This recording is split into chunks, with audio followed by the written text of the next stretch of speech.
နင်းထွက်သွားတာပဲ9နှစ်လောက်ရှိနေပြီကွာနင်းရဲ့တငယ်ချင်းနဲ့လက်ထပ်လိုက်ပြီဒီနေ့ရော်ရီဆန်က makeup ပြင်နဲ့ English ချင်းလေးတစ်ပုဒ်ကို recommend လုပ်ချင်ပါတယ်ဒီသချင်းလေးကကောင်လေးနဲ့ကောင်မလေးရဲ့ပေါ့နော်အချစ်ရေးပေါ့တိုင်ပင်လွဲနေတဲ့အချစ်ရေးလေးအကြောင်းကိုသူဆိုထားတာပေါ့နော်ပြောရမယ်ဆိုလို့ရှင်ဒီသချင်းလေးကကောင်လေးရဲ့နာမည်ကကြတော့ဂျင်မီကောင်မလေးရဲ့နာမည်ကကြတော့ဂျော်နီပေါ့သူတို့နှစ်ယောက်ကကြတော့ဗာလဲဆိုတော့ဒီအိမ်နီးနားချင်းပေါ့နော်ပြောရမယ်ဆိုရင်အဲ့လိုမျိုးအိမ်နီးနားချင်းဆက်ဆံရေးလေးပေါ့တနေ့ကျတော့ကောင်မလေးကနေပြီးတော့ပေါ့နော်ကောင်လေးကြီးစားစကားတွားပြရပေါ့ကြီးစားစကားတွားပြောရဲဆိုတာတဲ့ဟိုကြီးစားစာတွားပြရပေါ့နော်စာရင်းမှာဘာရေးထားလဲဆိုတော့ကောင်လေးနာမည်ကဂျင်မီကိုအဲ့တော့သူကနေပြီးတော့ဂျင်မီရဲ့ပေါ့ငါရဲ့ပထမဆုံးနန်းလေးကိုနင်းအတွက်တင်ထားပေးမှမို့လို့ပေါ့နော်နင်းကအသက်ကြီးလာမယ့်အချိန်ပေါ့ပြောရမယ်ဆိုရင်ကောင်မလေးကငယ်တာကိုသူအသက်ပြည့်မဲ့အချိန်သူအသက်ကြီးလာမယ့်အချိန်ကိုစောင့်နေပြီးပါချစ်ရတဲ့ဂျော်နီဆိုပြီးတော့သူကစာရင်းမှာရေးထားရပေါ့နော်အဲ့တော့အဲ့နေရာလေးကိုစံသဘောကျတယ်သူတချင်းရဲ့အဲ့နေရာလေးကိုစံဒီလမ်းမှာကြားအကြိုင်းနဲ့ပေါ့နော်ကြိုက်သွားအဲ့ဘယ်လိုဆိုထားလဲဆိုတော့ပေါ့နော်ဆန်ဆိုပြခြင်းတယ်ဒါပေမဲ့ဆန်အတန်ကိုတော့နည်းနည်းလေးသိခံပြီးနားထောင်ပြီးပေါ့နော်ဆိုတော့မဟုတ်တဲ့အတွက်ကြောင့်မို့လို့ Jimmy please say you'll wait for me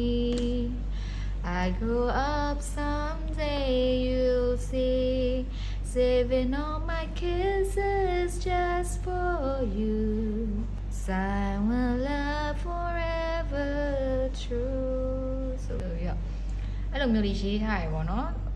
ဇလန်းကိုပြန်သွားရမယ်ဆိုလို့ရှိရင်ကောင်မလေးကအဲ့ဒီစာလေးပေးလိုက်တဲ့ချိန်ကောင်လေးကအဲ့စာကိုဖတ်ပြီးကြကြအောင်ကောင်မလေးရှိကိုရောက်သွားကောင်မလေးကိုဘာသွားပြောလိုက်လဲဆိုတော့နင်ကအခုမှအသက်15နှစ်ပဲရှိသေးရဲ့ပေါ့ငါကတော့22နှစ်ရှိနေပြီအဲ့အတွက်ကြောင့်မို့လို့နင်ကိုစောင့်နေဖို့ဆိုတာမဖြစ်နိုင်ဘူးအချိန်တိုင်းနင်ငါ့ကိုမေ့သွားမှာပါဆိုပြီးတော့ကောင်လေးကအဲ့လိုမျိုးပြောလိုက်တော့ကောင်မလေးကဝမ်းနေပြီးတော့ငိုတာပေါ့နော်အဲ့မှာကောင်လေးကကောင်မလေးကိုသူအဲ့လိုမျိုးပြောပြီးတော့တိတ်မကြဘူးသူ့မျိုးကနေပြီးတော့ထွက်သွားတယ်။ဘာလို့ထွက်သွားလဲဆိုတော့ तू ကတခြားမျိုးမှာအလုပ်ရှာပြီးတော့ဒီအလုပ်စူးစမ်းပြီးတော့ပေါ့နော်ဒီအခြေချနေထိုင်နေဆိုပြီး तू ကထွက်သွား။အခြေချဖို့စူးစမ်းနေနေမှာဒီကောင်မလေးပြောခဲ့တဲ့စကားတွေပေါ့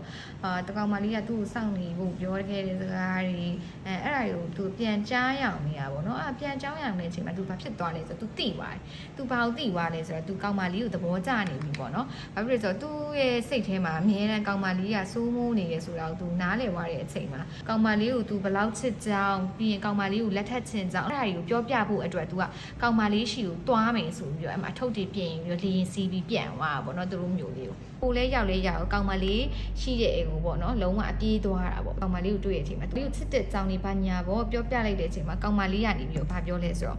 နင်းထွက်သွားတာပဲ9နှစ်လောက်ရှိနေပြီပေါ့ငါနင်းရဲ့တငယ်ချင်းနဲ့လက်ထပ်လိုက်ပြီနေငါ့ကိုအချိန်တိုင်မိသွားမှာပါအဲ့လိုပြောလိုက်တဲ့အချိန်မှာကောင်လေးကအသေးလေးကွဲပြီးတော့မျက်ရည်မူတွေဖြန်းဖြန်းကြတာပေါ့အဲ့ဒီပုံစံလေးကိုတချင်းထဲမှာဘယ်လိုဆိုထားလဲဆိုတော့ Jimmy please don't cry you'll forget me by and by been 5 years since you've been gone Jimmy I married your best friend John ဆိုပြီးတော့အဲ့လိုမျိုးလေးသုံးသပ်ထားရပေါ့နော်